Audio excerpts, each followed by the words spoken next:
자, 일단 대선 완주를 선언을 하셨습니다.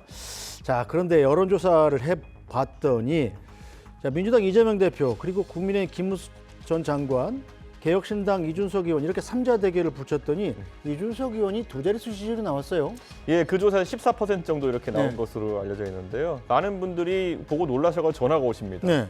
저는 이 14%는 시작이고요. 앞으로 더 유의미한 지지율들이 확보될 것이다 이렇게 생각하는 게 지금 저는 이것을 보수와 진보의 대결로 자꾸 엮어가지고 네. 1대1 구도를 만들어야 된다. 그래야 뭐 이재명 대표 막을 수 있다. 이런 얘기하는 분도 있는데요. 저는 아닙니다. 저는 이걸 완전히 판을 새로 짜고 싶은 것이 네.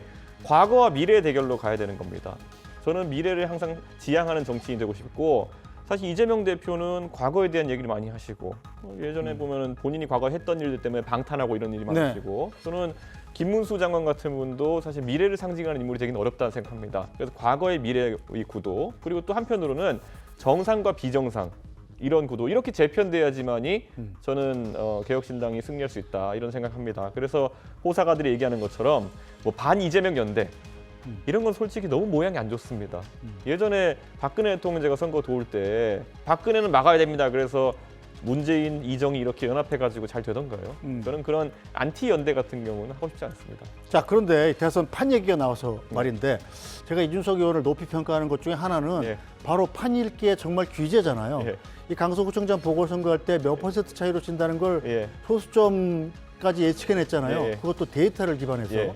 자, 이번 대선판을 규정하면 어떻습니까? 지금 국민의힘에서는 8명 후보가 나온다고 그러고 또 뭐 제3지대 빅텐트 토론도 있고 민주당에서 3파전이 이루어지고 있는데 이거를 어떻게 읽어서 어떻게 재편해서 어떻게 이기겠다는 건지.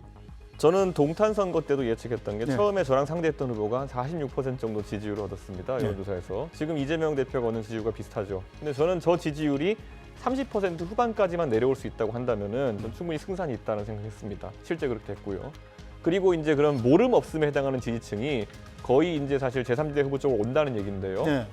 그런 상황이라는 거는 지금 보면 솔직히 공약 나오는 것도 뭐 이재명 대표가 어제 AI 얘기했던데 그냥 뭔가 해야 될 것 같으니까 무상 AI 이래버렸어요. 근데 이런 거 자체가 얼마나 미래지향적인 국민들에게는 한심하게 비춰질지 이런 걸 보면서 저는 완전 새로운 판이 짜여질 것이다. 그런 기대를 하고 있고 결국엔 3파전 또는 네. 다자구도에서 승리가 가능하다고 생각하고 있습니다. 자, 이준석 의원의 지지율을 세대별로 보면 2030 예. 그리고 TK가 상당히 지지가 강합니다. 예.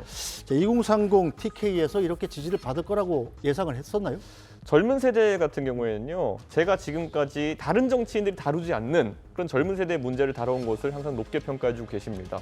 그래서 젠더 이슈라든지 아니면 전장현 이슈라든지 이런 것들 지금까지 정치인들은 좋은 게 좋은 거지라는 방식으로 해결하려고 했었어요. 해결이 아니라 방치하려고 했던 네. 것이죠.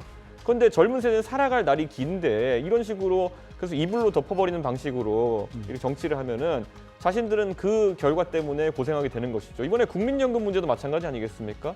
결국에는 미래 세대에게 부담을 떠넘기는 선택을 했는데 어떤 정치인도 뭐 합의했으니까 잘 된 거다 이런 식의 그냥 이야기만 하지 실제 젊은 세대가 한 사람당 최소 5천만 원 가까운 금액을 추가로 부담해야 된다는 얘기를 하지 않아요. 네. 그럼 저는 당연히 젊은 정치인들이 자신들을 대변해서 할 말을 하는 사람에게 관심 가질 수밖에 없다 이런 생각하고요.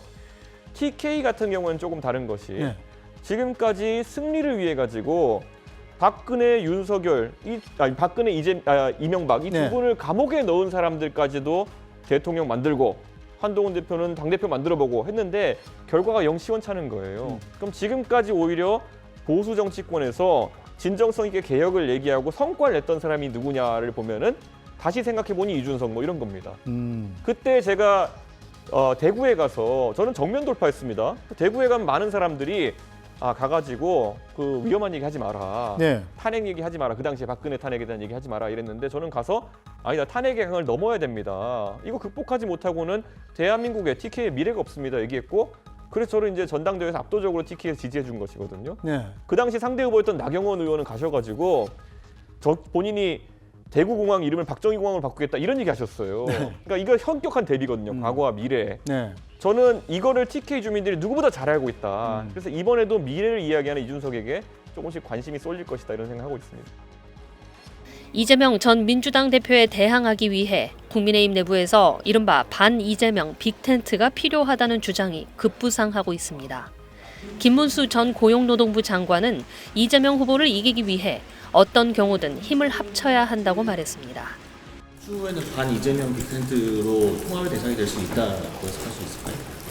뭐 그렇게 해야 안 되겠습니까? 전번처럼 뭐 다 나와가지고 조금씩 다 나눠 먹으면 뭐 상대 후보 이재명 후보가 그냥 쉽게 뭐 당선되는 거 아니겠습니까? 홍준표 전 대구시장도 오늘 SBS 라디오에서 반 이재명 빅텐트는 절박한 문제라고 강조했습니다. 우리 당의 후보가 탄생하면 예. 그 사람 중심으로 반 이재명 연대를 개혁신당뿐만 아니라 민주당의 반 이재명 세력들도 같이 해야 이건 막을 수 있을 것으로 나는 봅니다. 국민의힘 경선에서 선출된 후보와 반 이재명 인사들이 연대해 대선을 치르자는 주장입니다. 빅텐트 주자로는 개혁신당 이준석 후보, 또 당내 경선에는 불출마를 선언했지만 대선 출마에는 여지를 둔 유승민 전 의원 등이 거론됩니다. 차출론이 꾸준히 나온 한덕수 대통령 권한대행도 등장하고 있습니다. 이에 따라 국민의힘 경선에서 누가 1위가 되느냐에 따라 반명 빅텐트 논의의 방향도 달라질 것으로 보입니다. 국민의힘은 내일 대선 경선 후보 4명을 발표한 뒤 22일 2차 경선 진출자를 선출할 예정입니다. SBS 정경윤입니다.